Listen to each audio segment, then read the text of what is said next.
semua itu sebetulnya kesadaran kita untuk bisa mengatur bagaimana kita menggunakan gadget. Itu tergantung juga kalau untuk anak-anak SMP, SMA, yaitu pola asuh orang tua. Sebetulnya kita harus punya kesadaran untuk melihat jiwa kita ini sedang lagi nggak sehat atau lagi sehat. Itu bisa banget. Aku punya tips nih sebenarnya ketika kita habis sholat, kita habis sholat ataupun habis tahajud, kita habis doa, jangan lupa kita kirim Fatihah untuk diri kita sendiri. Assalamualaikum warahmatullahi wabarakatuh. Jumpa lagi bersama saya Rahman Hadori. Hai semuanya. Pada sesi kali ini kita akan bincang-bincang yang berbeda di lain biasanya. Kita akan ngobrolin soal kesehatan mental. Nah, bersama saya sudah ada perempuan cantik, muda, progresif, dan tentunya aktif di berbagai bidang, terutama bidang sosial. Perkenalkan, inilah dia Mbak Wulandari Safitri. Hai Mbak. Halo, Assalamualaikum. Assalamualaikum, waalaikumsalam Mbak. Bagaimana kabar Mbak? Alhamdulillah, harus sehat, harus bahagia. Gimana sehari-hari, masih sibuk nggak? Sok sibuk aja. Sok sibuk aja ya. Padahal beneran sibuk loh. Oke, Mbak Wulan ini, Mbak Wulan nggak apa-apa panggilnya Wulan. ya. Mbak Wulan ini adalah tokoh muda NU. Beliau juga pendiri komunitas remaja Punya Cerita. Dan soal pengalaman organisasi tentu tidak diragukan karena beliau mantan pengurus pusat Fatayat NU. Beliau juga aktivis PMI dan sekarang juga masuk di jajaran struktur Banom NU ya. Ya pokoknya banyak lah. Sekarang dan yang paling penting sehari-hari membantu tim asistensi di staf sus presiden bidang sosial. Bener banget. Benar banget Mbak ya. Alhamdulillah. Wah ini kalau bicara pengalaman kayaknya segudang ini. Enggak. Kalau dibacakan CV-nya nggak muat sehari ini. Enggak. Ya. Oke, Mbak Wulan. Nggak apa ya kita bahas soal kesehatan mental ya. Gimana, mentalnya sehat enggak Ya, sebelum kita bahas? Ini yang mungkin saya khawatir, takut malah saya yang kena gitu. Karena sekarang itu lagi musim banget yang namanya dikit-dikit healing. Padahal kita belum tahu tuh healing itu apa sih. Nah. Healing itu jalan-jalan kah terus sehat, habis itu gimana? Nah, Oke. kita ngobrol ntar di situ. Nah Mbak, mungkin bisa cerita ke kita awal mula Mbak membidangi isu ini sehingga kemudian mendirikan komunitas remaja Punya Cerita soal kesehatan mental ini. Gimana Mbak?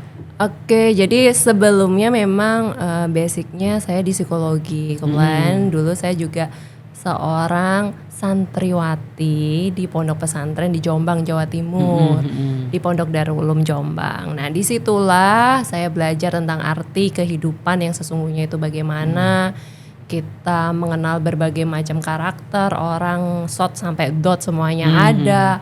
Lalu aku tertarik yang namanya kuliah psikologi karena almarhum orang tua saya juga mempunyai yayasan psikologi di Jawa Timur. Jadi aku tertarik banget ngisi-ngisi seputar dunia psikologi itu ke para remaja khususnya santri-santri. Karena napak tilas kalau kata almarhum kiai aku dulu. Itu Napak sih. tilas ya. Jadi ya sebenarnya kenapa suka isu ini karena isu ini itu penting banget tentang kesehatan mental itu nggak boleh main-main. Kalau insya Allah mental kita sehat, fisik kita juga ikut sehat. Kadang kita itu sakit, sekarang lagi musim orang-orang itu asam lambung, Bener Mbak. GERD dan macam sebagainya. Itu salah makan, apa kasihan makanannya disalahin. Padahal sebenarnya balik ke jiwa kita sendiri itu sehat nggak? Di situ akhirnya pemicu lah penyakit-penyakit di fisik. Oke, saya asam lambung Mbak. Nggak usah. Oh, iya, tapi nggak parah sih. Langsung di ini ya. Langsung dibantah. Klarifikasi ya. Klarifikasi. Oke Mbak, tapi kalau komunitas remaja Punya Cerita ini didirikan kapan sama Mbak ini? Sebenarnya komunitas ini itu udah lama banget. Ketika aku masih jadi mahasiswa di Jombang dulu, aku buat komunitas ini lalu berkembang. Akhirnya ada remaja Punya Cerita. Terus tahun lalu aku juga ngadain kegiatan Festival Tumpeng Pelajar Nusantara karena ingin mengenalkan budaya tumpeng itu kan peninggalan dari Sunan Kalijogo juga, tapi pengen aku aktivasi ke para pelajar kayak gitu. Jadi dengan makanan, dengan kita happy, insya Allah mental kita bakal sehat dan terjaga. Oke, berarti fokus kegiatannya ngapain? Fokus kegiatannya sebetulnya banyak itu sosialisasi, tapi sosialisasi kita itu nggak hanya kita ngobrol ngomong, tapi juga harus praktek. Kita harus ngadain kegiatan karena anak-anak sekarang, remaja sekarang itu semuanya kinestetik. Mereka nggak bisa yang cuma duduk diem dengerin, itu akan bosen banget. Bosan banget. Jadi harus dengan kegiatan aktivasi gerak, dengan membuat sesuatu. Terus juga mengaktifkan kreativitas mereka supaya nggak jadi agresif. Iya. Itu sih lebih ke sana. Dan sasarannya masyarakat Gen Z generasi Z, ya, generasi Gen Z, ya. Memang aku lebih fokusnya banget karena pelajar atau mahasiswa atau pelajar sampai mahasiswa. Oke. Karena kalau kita mau menuju Indonesia Emas 2045, sebetulnya kesehatan mental untuk remaja itu sangat penting karena the next generation adalah mereka. Oke. Mbak, tadi di awal Mbak sudah banyak nyinggung soal kesehatan mental yang memang penting diketahui oleh banyak kalangan, mengingat berbagai hal dampak mungkin bisa bisa muncul karena kesehatan mental ini. Mungkin bisa nggak diceritakan ke kita, mungkin karena ini kan juga perdana ya kita bahas soal kesehatan mental. Apa sih sebenarnya kesehatan mental itu, Pak? Jadi seperti ini, sebetulnya kalau kita ngomong tentang kesehatan mental itu kembali kepada jiwa kita. Jiwa. Ada namanya kalau di kampus itu sekarang lagi banyak banget diminatin mahasiswa baru atau calon mahasiswa adalah jurusan psikologi. Nah, iya. Psikologi itu adalah ilmu jiwa, ilmu yang mempelajari tentang kejiwaan seseorang. Nah, kenapa kesehatan mental ini menjadi penting? Seperti yang tadi kita bahas ya, semuanya itu kembali pada jiwa kita, diri kita. Jadi mental sehat itu dengan cara apa, bagaimana caranya, itu kita sendiri yang bisa. Termasuk bagaimana kita bisa punya iman yang baik. Iya. Seperti itu, ibadahnya juga rajin, lingkungan kita sehat, insya Allah mental kita juga sehat. Wah, gitu ya. Kalau diagnosa orang terkena kesehatan mental itu gimana, Mbak? Jadi banyak banget cara mendiagnosa itu. Jadi pertama-tama kalau kita ngerasa nih nggak sehat secara mental, contohnya dikit-dikit kita nangis. Itu gak sehat itu? Itu masih beberapa beberapa step menuju mental kita sehat atau kurang sehat. Jadi stres contohnya, emosinya naik turun, makannya juga yang awalnya nggak doyan makan jadi pengen banget makan banyak dan sebagainya. Itu banyak banget step-stepnya. Nah, langkah yang pertama yaitu kita harus datang yang namanya ke psikolog. Untuk mengetahui itu. Untuk mengetahui itu karena ada tesnya, ada tes tesnya. psikologinya di situ sebelum kita melangkah ke psikiater atau dokter jiwa. Kalau kita ke dokter jiwa itu step yang lebih agak ke atas lagi karena membutuhkan obat-obatan yang untuk dikonsumsi. Oke. Gitu. Tapi bener gak sih, Mbak, kalau orang yang kena mental tuh kadang-kadang suka nyakitin diri sendiri gitu? Itu salah satu tanda juga. Salah satu tanda. Tanda juga dan salah satu tanda ciri-ciri psikopat. Jadi banyak banget sih sebetulnya kalau kita ngomong tentang ciri-ciri mental kita kurang sehat itu apa aja gitu. Mbak, tapi kesehatan mental tuh disebut orang gila gak sih? Oh enggak dong. Enggak ya, beda ya? Enggak. Dua hal yang berbeda ya? Jadi macem-macemnya itu banyak. Ada bipolar, ada psikopat, Iya. ada yang tingkatnya lebih tinggi lagi, ada schizophrenia yang dia udah harus mengkonsumsi obat terus gitu. Jadi memang macam-macam. Nah, Boleh gak tahapannya di ini, Pak, disebutin? tahapannya itu panjang ya? karena ada ilmunya. Itu ilmu diagnosis gangguan jiwa itu banyak sekali di situ. Tapi memang kita fokuskan ngebahas ini adalah ke santri-santri, ke remaja-remaja Gen Z, itu penting banget. Biar mereka mengenal ya. Biar mengenal dan mulai mengantisipasi sejak dini. Oke. Jadi tapi tadi ya catatannya bahwa tidak bisa disebut orang gila itu tidak bisa disebut kesehatan mental. Nggak bisa langsung mengejas orang tuh sakit ya, lu gila gitu kan. Enggak. Itu secara psikis juga bakal down banget orang kan. Iya. Gitu. Karena kan maaf ya, karena ketidaktahuan masyarakat kadang-kadang bisa ngomong asal bunyi gitu. Asbun ya jadinya. Iya. Benar. Nah, ini Mbak, saya tadi baca artikel soal postpartum depression, yang melekat pada ibu setelah melahirkan. Itu apa sih maksudnya Mbak di kesehatan mental kayak gitu? Jadi itu sebetulnya baby blue syndrome ya. Oke. Jadi ibu-ibu yang ketika hamil terus melahirkan dia kaget. Dia kaget, wah aku ngerasa dikit-dikit bersalah nih sama anak aku. Ntar gimana ya, kalau dia sakit gimana, kalau dia jatuh gimana. Jadi akhirnya efeknya ke psikologis, akhirnya jadi psikosomatik. Psikosomatik itu orang yang ngerasa dikit-dikit sakit tubuhnya, padahal ketika diperiksa itu nggak apa-apa. Itu karena kecemasan. Tapi di Indonesia terjadi itu Banyak sih. Dan nggak memungkirin, aku pun dulu sempat mengalami itu. ketika sebetulnya melahirkan anak pertama itu sempat banget ngalamin itu. Akhirnya kita terapi sendiri dengan cara apa, kalau kita di Islam ada yang namanya tafakur atau teman-teman lainnya yang sekarang lagi happening yaitu meditasi, yoga kayak gitu. Itu untuk menetralisir jiwa kita. Oke. Gitu. Oke Mbak, cukup sangat. Gimana? Jadi dari beberapa tahap tadi masuk yang di mana nih? Udah masuk ciri-ciri nggak? Saya nggak ada lah. Amin Insya Allah ya. Insya Allah. Gitu. Mbak, ini kita soal kesehatan mental yang disinggung oleh Mbak tadi, kan beberapa sudah disampaikan diagnosanya. Tapi kalau penyebab mungkin Mbak bisa menjelaskan nih apa saja penyebab yang sering dialami orang yang mengalami kesehatan mental atau gangguan mental ya. Jadi berbagai macam sebetulnya kenapa kesehatan mental kita itu bisa terganggu. Yaitu pasti punya yang namanya, kita punya persoalan atau permasalahan yang itu disimpan sudah lama sekali dari kecil. Akhirnya ketika kecil kita masih bisa memendam, akhirnya bludak ketika besarnya, semacam itu bisa. Itu bisa ya? Itu bisa terjadi. Nah makanya orang itu kan juga punya sifat itu beda-beda ya. Ada orang yang introvert, ada yang ekstrovert, semacam itu. Dan bagaimana kita bisa mengelola emosi kita itu penting banget di situ supaya mental kita terjaga. Karena sekarang itu banyak banget macam-macamnya gangguan kejiwaan itu. Jangan sampai itu terjadi ya kepada kita ataupun Gen Z, teman-teman milenial dan semuanya.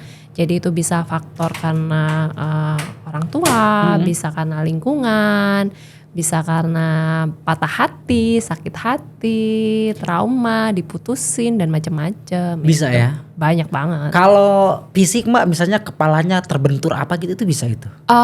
Itu bisa sih, tapi kan itu harus dicek dulu ya, apakah dia ada ada gagal otak atau apa.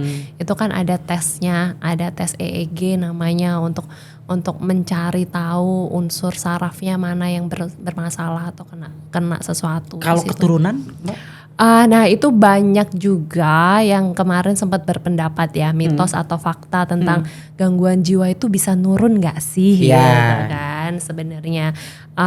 Sebetulnya gangguan jiwa itu satu bukan penyakit menular. Itu ya. Kalau gangguan jiwa itu bisa menurun mungkin dikarenakan faktor DNA atau genetiknya. Tapi aku rasa itu masih sedikit sekali, masih jarang sekali dan enggak terlalu menemukan itu. Tapi akhirnya mitos-mitos orang daerah biasanya nganggap oh ini satu keluarga nggak sehat semua dan sebagaimana gitu. Tapi memang butuhnya edukasi semacam ini itu penting, bukan hanya di perkotaan tapi di kota-kota, kabupaten, di daerah-daerah itu penting banget. Karena kan masih banyak nih teman-teman yang mengalami gangguan jiwa ini, kalau dia nggak mengerti edukasinya itu ada yang dipasung, ada yang disembunyikan oleh keluarga, padahal mereka adalah manusia, punya hati, punya nurani yang sama, dan kasihan kan kalau mereka jadi terpinggirkan. Iya, betul Mbak. Kalau tadi soal KDRT, stres, lingkungan kerja yang gak sehat, misalnya karena toksik ya, itu bisa ngaruh nggak? Ngaruh banget. Akhirnya ngaruhnya selain ke jiwa kita, itu juga ngaruh ke fisik kita. Jadi makanya sekarang itu juga kita pengennya fokus yuk bareng-bareng, kita edukasi ini, kita mensosialisasikan ini untuk kesehatan mental. Ini ngefek juga tentang nanti revolusi mental sebetulnya. Karena ini tuh saling berkaitan satu sama lain. Karena apa? Karena masyarakat Indonesia ini jangan sampai hilang dan harus dipertahankan yang namanya kebersamaan, gotong royong, guyub satu sama lain. Dan paling penting banyak ngobrol ya. Sharing. Karena sekarang kan ada gadget ya. Jadi orang agak agak autis sendiri ya dengan gadget tersebut, dengan game online dan sebagainya. Boleh itu. Kita tidak melarang karena ini kemajuan zaman ya. Tapi kita itu adalah makhluk sosial yang harus bersosialisasi. Kalau bisa kan ketemu langsung, ngobrol. Nah, ini penting Mbak. Ini berkaitan lah dengan era kini ya, yang memang dimana dengan hadirnya teknologi ini banyak kalangan yang menyebut memberikan dampak negatif. Dia bisa terus menerus menyendiri. Kalau bahasa orang-orang teknologi itu kayak zombie gitu. Gini jalan sendiri lihat HP gitu. Nah, sebenarnya seberapa jauh sih Mbak dampak teknologi terhadap kesehatan mental Mbak? Jadi sebetulnya dampak teknologi ini tergantung kita bagaimana menggunakan teknologi tersebut. Kalau kita menggunakannya itu kan banyak tuh sekarang public figure menggunakan teknologi ini untuk menghasilkan cuan, uang. Dengan jadi food vlogger, YouTubers dan macam-macam. Tapi ada juga yang kurang positif. Contohnya tadi yang udah kamu bilang tentang jadi zombie, tentang lihat game terus ketergantungan. Nah, semua itu sebetulnya kesadaran kita untuk bisa mengatur bagaimana kita menggunakan gadget. Itu tergantung juga kalau untuk anak-anak SMP, SMA, yaitu pola asuh orang tua. Jadi kadang kita sedikit menyayangkan ketika orang tua bilang ke anak-anak SD sekarang kan udah pegang gadget tuh ya. Nah nggak boleh pegang handphone, waktunya belajar. Tapi mamanya pegang HP, papanya pegang HP. Jadi itu pola asuh yang tidak konsisten, mengajarkan anak untuk nggak boleh pegang handphone, tapi kita mencontohkannya tidak seperti itu. Itu contohnya. Nah kalau kita mau, sekarang kan banyak banget nih persoalannya. Apa itu yang nyeri di tangan lah, capek, mata yang anak-anak minus semakin banyak. Ya itu karena itu tadi sebetulnya karena nggak ada batasan kapan sih kita boleh menggunakan gadget itu berapa jam sehari. Awalnya itu nggak mudah, nggak gampang, tapi memang harus konsisten ya di situ. Itu sih sebenarnya. Wah, jadi ternyata tergantung kamu bagaimana kamu mau menggunakan si kemajuan zaman ini dengan teknologi dan handphone. Penggunaannya tidak berlebihan lah ya. Iya, apalagi sekarang ya zaman-zaman sekarang, masa-masa yang beberapa bulan ini kan ini aku agak menyedihkan juga kalau akhirnya jadi ribut satu sama lain karena efek gadget, terus akhirnya mental kita jadi nggak sehat. Itu kan sayang banget gitu. Jadi setidaknya ada 3 nih Mbak yang sekarang itu bukan tren ya, tapi muncul di tengah-tengah masyarakat. Pertama itu dampak teknologi, yang kedua itu perundungan di sekolah, yang ketiga itu lingkungan kerja atau keluarga yang KDRT. Nah mungkin Mbak bisa ngasih komentar nih Mbak soal misalnya perundungan di sekolah yang bahkan anak SD SMP itu udah, maaf ya Mbak, sudah gebugin orang, kemudian sudah hampir ngebunuh orang. Itu kan menurut saya mentalnya bermasalah ya. Menurut saya loh Mbak. Kalau tanggapan Mbak gimana Mbak? Jadi itu tadi, ini sebetulnya adalah isu yang harus jadi poin utama kita saat ini. Tentang yang namanya kesehatan mental di segala usia. Bukan hanya kita yang dewasa atau baby boomer saja atau yang lainnya, tapi banyak generasi kita dari anak-anak yang tadi Mas sebutin tadi. Karena apa sih itu bisa terjadi? Satu, karena tontonan. Coba deh saya masih milenial nih. Kalau zaman kita dulu kan nggak boleh tuh yang namanya nonton TV ada jamnya. Jam segini waktunya belajar, kalau nggak belajar tidur, contohnya kayak gitu. Pola asuh sih sebenarnya. Pola asuh orang terus tua ya. Gadget juga gitu. Zaman saya dulu memang anak-anak anak 87, anak milenial itu kan baru pegang HP apa mungkin SMP atau SMA dan handphonenya nggak sekeren sekarang Iya, nggak secanggih sekarang. Sekarang apapun bisa diakses. Iya, jadi bentuk akhirnya agresivitas. Kalau aku nggak pernah ngomong anak-anak itu nakal. Iya, Karena itu akan alam bawah sadarnya ketika dicap nakal pasti dia akan jadi nakal. masuk dan itu jadi nakal. Aku selalu sampaikan bahwa setiap orang itu unik, punya keunikan satu sama lainnya gitu. Jadi ini tugas dan peran bersama. Kita tidak bisa menyalahkan orang tua, kita tidak bisa menyalahkan sekolah karena ini harus berdampingan bareng-bareng ngurusinnya. Jadi nyebut anak nakal tuh jangan nyebut nakal, yang unik. Jangan unik. Kamu unik ya. Jadi Jadi beda. Anak ini unik ya. Kalau unik tuh kesannya gimana gitu kalau yang biasa kita terima kan. Iya, kalau nakal kan langsung dijudge-nya, oh aku nakal gitu kan. Jadi secara memorinya kan juga nggak baik. Iya. Mbak, dari sekian risiko ya, kira-kira kapan orang itu harus ke dokter atau ke psikiater dalam konteks memeriksa soal kesehatan mental? Jadi sebetulnya itu tergantung keterbukaan dari si anak tersebut dan orang tua harus aware tentang itu karena nggak mudah juga untuk mengajak anak itu dibawa ke psikolog atau ke psikiater. Iya betul. Nggak mudahnya mungkin anaknya mau, tapi kadang orang tuanya malu. Iya. Itu yang masih jadi concern kita ya. Jadi sebetulnya kesehatan mental itu wajib banget kita punyai gitu loh.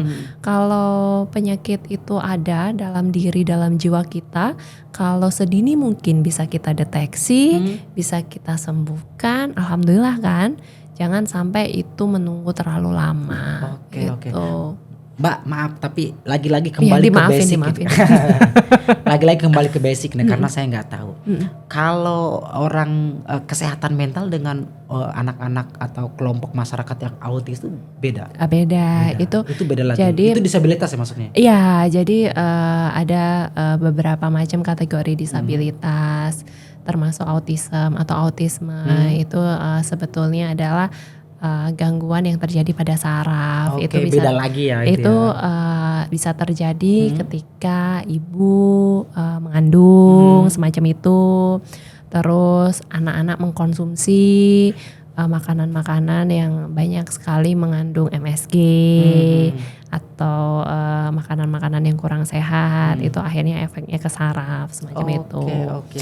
Jadi memang banyak banget deteksinya. Tapi kan alhamdulillah sebetulnya sekolah-sekolah ini sudah aware kan tentang tes psikologi itu udah banyak banget. Biasanya mereka melakukan itu untuk mengetahui jurusan sekolahnya mau apa nih kelasnya, mau IPA, IPS, bahasa gitu kan.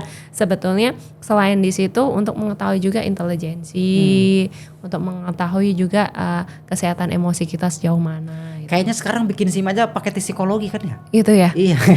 Perasaan saya dulu bikin SIM. Pakai tes psikologi. Tes psikologi. Tapi nggak tahu namanya tes psikologi bukan itu ya? Lupa Iya, itu tes psikologi sih sebetulnya. Sebetulnya kan untuk bisa melihat juga kan kita itu secara psikologis itu siap sih nggak sih bawa kendaraan gitu. Dia ugal-ugalan nggak, secara emosinya bagus atau tidak. Ya gitu. karena bahaya juga kalau orang bawa kendaraan semaunya kan. Sekarang kan banyak bawa kendaraan semaunya marah-marah di jalan, itu psikologis juga. Iya, itu kena psikologis juga. Ya pasti dong secara enggak ya, karena apa? Karena mungkin faktor stres yang disimpan akhirnya orang lain yang punya dampaknya. Contoh kita lagi ada masalah nih di kantor, orang rumah nggak tahu apa-apa, tapi orang rumah kena getahnya. Iya. Karena masalahnya apa? Masalahnya dari kantor dibawa ke rumah. Ke rumah. Harusnya kantor selesai di kantor gitu ya. Itu yang memang nggak mudah ya ngelakuin itu. Tapi ya bagaimana menstabilkan itu sebetulnya iman sih ya, landasan dasarnya. Iman kita harus kuat. Iman kuat. Tapi kan iman berkurang dan bertambah. Iya nih, gimana up and down-nya kan itu. Jadi ya, makanya kita itu di Islam udah enak banget karena kita ada ibadah, kita sholat 5 waktu ya kan, kita malam bisa tahajud, itu kan sebetulnya untuk menstabilkan iman. Rohani ya. Rohaninya Aku bilang tadi dengan tafakur. Sekarang lagi happening yang namanya meditasi, yoga. Itu untuk mensterilkan, Olahraga menstabilkan. juga termasuk ya. Olahraga secara fisik, tapi kita juga harus olah rasa. Olah rasa, olahraga olah rasa. Olahraga olah rasa. Ini penting ini ya, harus dimiliki oleh semua orang ya. Harus dimiliki. Makanya kita nggak bisa berjalan sendiri. Kenapa remaja punya cerita ini memulai aktivasi ini hadir, yaitu untuk yuk kita bareng-bareng bersama menggerakkan pentingnya kesehatan mental untuk generasi, semua generasi sebetulnya. Oke. Gitu. Mbak, tapi kita pengen dipertegas nih, poin per poin aja mungkin gejalanya apa saja sih sebenarnya yang ketika orang punya penyakit atau punya kesehatan mental, punya masalah di kesehatan mental. Sebenarnya gejala-gejala awal atau deteksi-deteksinya itu bisa kita lakukan sendiri sih sebenarnya. Dengan itu tadi, yang pertama kita emosi kita semacam apa, kadang meledak, kadang jadi pendiam, itu kita sendiri yang bisa Salah menilai. satu gejalanya ya. Gejalanya semacam itu. Terus bagaimana kita yang awalnya maaf nih ya, yang biasanya rajin mandi, contohnya udah nggak mau mandi, berkurang nih aktivitas mandinya, pengennya di rumah aja, pengennya tidur, nggak ngapa-ngapain, contohnya itu step by step sih sebenarnya. Jadi dan juga bagaimana kita makan sehari-harinya, bagaimana kita mengkonsumsi makanannya, apakah sewajar-wajarnya aja atau jadi meluap-luap, bertambah atau malah semakin berkurang gitu. Jadi sebetulnya kita harus punya kesadaran untuk melihat jiwa kita ini sedang lagi nggak sehat atau lagi sehat, itu bisa banget. Kita harus banyak mendengar diri kita, mendengar jiwa kita, dan kita harus bicara pada diri kita. Itu cara mengobatinya begitu? Itu cara mengobatinya. Sebelum masuk pengobatan ke dokter dan lain-lain ya? Jadi itu aku punya tips nih sebenarnya. Ketika kita habis sholat, kita habis sholat ataupun habis tahajud, kita habis doa, jangan lupa kita kirim Fatihah untuk diri kita sendiri. Itu sebetulnya yang harus kita sadari. Aku biasanya tafakur dengan berdiam diri. Aku ucapin Wulan, terima kasih ya. Udah berterima kasih kepada diri sendiri. Iya, terima kasih. Ucapkan minta maaf, maafin aku ya. Gitu. Dalam kajian psikologi mengucapkan dan terima kasih kepada diri sendiri itu harusnya? Harus dan ada. Itu jadi kita itu kan kadang tidak berterima kasih kepada kita gitu kan. Saya tuh yang nggak paham ya, kadang-kadang suka ini orang apa sih kok berterima kasih ke diri sendiri. Ternyata memang ada kajiannya ya. Jadi dalam ilmu psikologi pun ada. Jadi makanya kita kan sebetulnya kan jangan sampai kita lupa kita ada tolong, maaf, terima kasih gitu kan. Termasuk itu kembali pada dalam diri kita sendiri. Kita ucapkan minta maaf pada diri kita sendiri. Kalau hari ini kita punya salah, kita nggak ngurusin diri kita. Terima kasih udah nemenin sampai sejauh ini kayak gitu. Minta maaf kalau ada yang nggak benar dalam diri kita.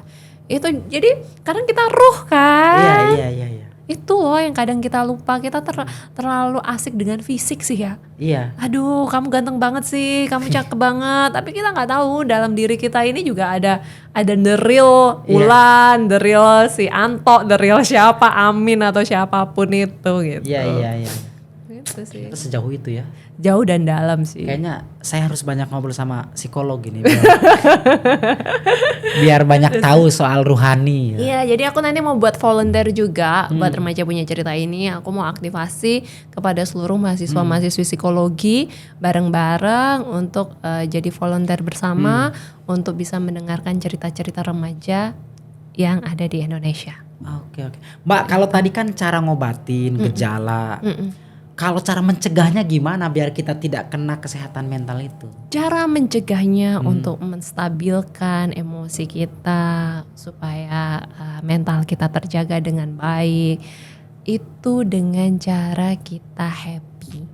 Dengan cara bahagia. Dengan cara bahagia, dengan cara dinikmati, disyukuri, disenyumin, dijalanin gitu.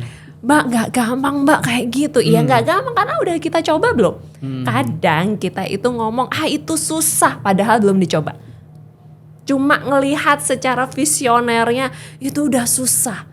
Padahal kita belum melangkah ke arah itu gitu kan. Karena itu akhirnya kita punya yang namanya mental block. Mental block. Namanya mental block. Iya namanya mental block. Karena apa? Mental block itu terjadi karena kita punya trauma masa lalu. Yang orang tua kita terlalu banyak melarang. Gak boleh gini, gak boleh gitu. Akhirnya kependem sampai usia kita dewasa. Akhirnya gak pede orang itu semacam berpengaruh itu. ya? Pengaruh banget. Nah itu yang pengen banget kita mensosialisasikan ini ke seluruh masyarakat Indonesia, terutama ke anak-anak dan remaja adalah ayo daripada kita menjadi seorang yang agresivitas, kita kembangkan dengan cara kreativitas. Dengan cara apa sih supaya kita nggak stres? Kita ngobrol, sharing, diskusi bareng-bareng. Kita punya ide-ide apa, yuk kita salurkan. Terus ada kenapa anak-anak suka dulu itu kalau anak kuliahan, anak sekolah itu mapala kayak gitu kan, pecinta alam itu kan untuk menghilangkan dan menstabilkan emosi kita kayak gitu. Jadi lakukan hal-hal yang kita sukai, hal-hal itu dalam bentuk arti positif. Dan jangan jadi orang yang terlalu apatis dalam segala sesuatu. Kita harus berkembang karena kalau kita mau besar itu kita harus lakukan dengan kesadaran dan kebersamaan. Kesadaran dan kebersamaan. Kita mungkin bisa jadi hanya pribadi yang diri sendiri, yang ego terlalu tinggi, tapi kita nggak akan bisa besar. Jadi aku pengen sampaikan ke semuanya kalau supaya gimana sih caranya supaya mental kita terjaga, ya kita jangan stres. Caranya jangan stres gimana ya, enjoy aja gitu. Enjoy aja, santai gitu. Kata orang-orang sekarang. Santuy, tapi bukan cuma diomongin aja, tapi harus dirasakan gitu. Kalau berpikir positif itu tentu mempengaruhi ya.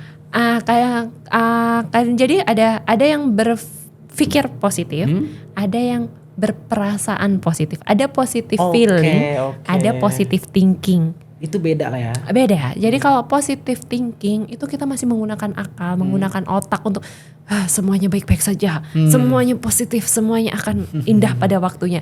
Tapi otak yang berpikir matching nggak sama hati kita? Iya. Kadang kita ngomongnya aja positif tapi hati kita nggak nerima. Jadi nggak ada balance atau kebersamaan. Jadi ada yang namanya positive feeling. Jadi perasaannya juga positif.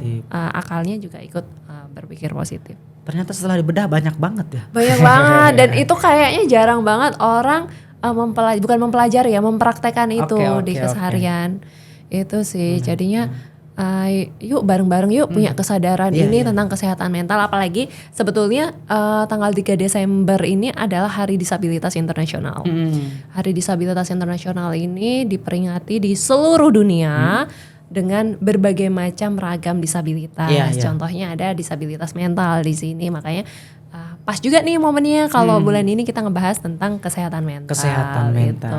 Mbak, kayaknya Mbak Wulan ini kok ahli banget ngomongin soal kesehatan mental ya, kayaknya menurut saya. Sebenarnya S1 Mbak emang psikologi? Aku memang psikologi. Kalau S2-nya? S2 aku malah agak melenceng, aku di SDM. Oh, pengembangan sumber daya manusia. Pengembangan sumber daya manusia. S1-nya saya ambil psikologi, S2-nya SDM, tapi aku ambil namanya sertifikasi untuk psikolog. Belum, kalau psikolognya kan harus belajar lagi. Tapi kami punya Yayasan Psikologi Surabaya dari tahun 83. Di situ aku ngembangin itu dengan berbagai rekan-rekan psikolog semacam itu. Dan semuanya serba mandiri ya? Mandiri. Wah, hebat. Sampai sekarang bisa ada masih eksis itu kan luar biasa. Iya sih, jadi kita ada, karena kami bentuknya juga yayasan, jadi memang ada perusahaan-perusahaan yang biasanya tes psikologi itu yang berbayar semacam itu, tapi ada dana anggaran yang kita khususkan untuk kegiatan sosial. Jadi kita selalu melakukan kegiatan tes psikologi gratis itu ke sekolah-sekolah SLB dan juga di pondok-pondok pesantren. Oke. Menarik sekali nih program dari Mbak Wulan ini. Mudah-mudahan kita bisa mencontoh, dan paling penting warga NU apalagi anak-anak muda harus mencontoh Mbak Wulan. Paling tidak memahami dirinya sendiri dan memahami banyak hal soal kesehatan mental. Iya, Mbak, bener sebagai sih. penutup nih Mbak, Oh, udah cepet ya nutup ya.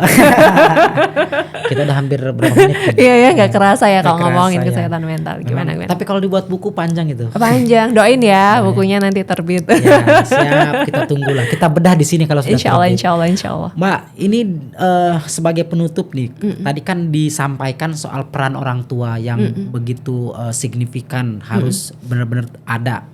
Nah, di kalangan kita, Mbak, di masyarakat bawah biasanya memang ibu itu cukup mendominasi peran ibu, sementara ayah kadang-kadang maaf ya, dalam tanda petik Suruh cari uang aja gitu. sibuk ke yang lain, kadang-kadang sama anak aja nggak ngomong gitu. Oke, Mbak. oke. Nah, jadi ngomong tuh dalam waktu-waktu tertentu gitu, nggak sampai sedekat kayak anak ke ibu gitu. Nah, kalau Mbak sendiri ngelihat soal fenomena ini gimana, Mbak? Sebetulnya tanggung jawab mendidik anak itu adalah dua-duanya penting, peran tersebut, peran bapak dan juga peran ibu. Jadi termasuk pendekatan anak ya, anak laki-laki itu sebaiknya harus dekat dengan sosok figur bapak, karena dia bisa melihat bapaknya, dia bisa melihat nanti bagaimana dia memperlakukan perempuan, contohnya gitu. Anak perempuan juga harus dekat dengan ibunya, bukan hanya dengan ibunya semata, enggak sebetulnya, tapi memang harus balance sih. Jadi harus punya tugas satu sama lain. Ibu bagian A contohnya, bukan hanya bagian rumah tangganya aja, tapi bapak juga bagian untuk menemani anak belajar. Jadi supaya kasih sayang itu bareng-bareng. Meskipun ini sebetulnya terjadi ke keluarga yang harmonis ataupun yang anak-anak broken home, contohnya yang orang tuanya harus pisah, itu sebetulnya kalau orang tuanya pisah ya cukup orang tuanya, tapi jangan sampai efek itu ke anak. Anak harus mempunyai kasih sayang yang sama dari kedua orang tuanya, itu sih penting banget. Tapi susah nggak ketika broken home itu anak-anaknya nggak sampai terdampak gitu? Itu tergantung pendekatan orang tua. Tergantung pendekatan orang tua, tergantung anak itu sering diajak diskusi, diajak ngobrol. Jangan anak itu terlalu didoktrin. Jangan kayak gini, jangan kayak gitu, jangan seperti itu ini. Itu boleh ya? Enggak. Tapi ajak anak untuk ngobrol, diskusi. Kalau gini nanti jadinya seperti ini loh. Kalau kamu ambil keputusan yang A, kamu siap nggak? Jadi biarkan anak itu ikut berpikir dan kita menjadi pendengar yang baik untuk anak supaya anak nggak lari ke orang lain. Oke. Jadi kenapa anak-anak itu lebih enjoy di luar, lebih senang di luar, nggak betah di rumah ya? Kita harus tahu pola asuh kita sudah pas belum untuk mendidik anak. Nah ini saya dapat ilmu nih karena saya kan punya anak. Sama. Saya harus mulai belajar banyak hal nih, Pak. Sama-sama belajar lah. Iya, kita juga belajar itu. Penting. Seneng banget sih. Saya senang banget Mbak bisa bahas soal kesehatan mental. Kayaknya ini harus ada part 2-nya ini. Boleh. Kita bahas yang lain. Oke, demikian pemirsa Suara NU, perbincangan kami dengan Mbak Wulan. Kita doakan Mbak Wulan mudah-mudahan sukses selalu dan sehat selalu. Demikian, wallahul muwaffiq ila aqwamit thoriq. Wassalamualaikum warahmatullahi wabarakatuh.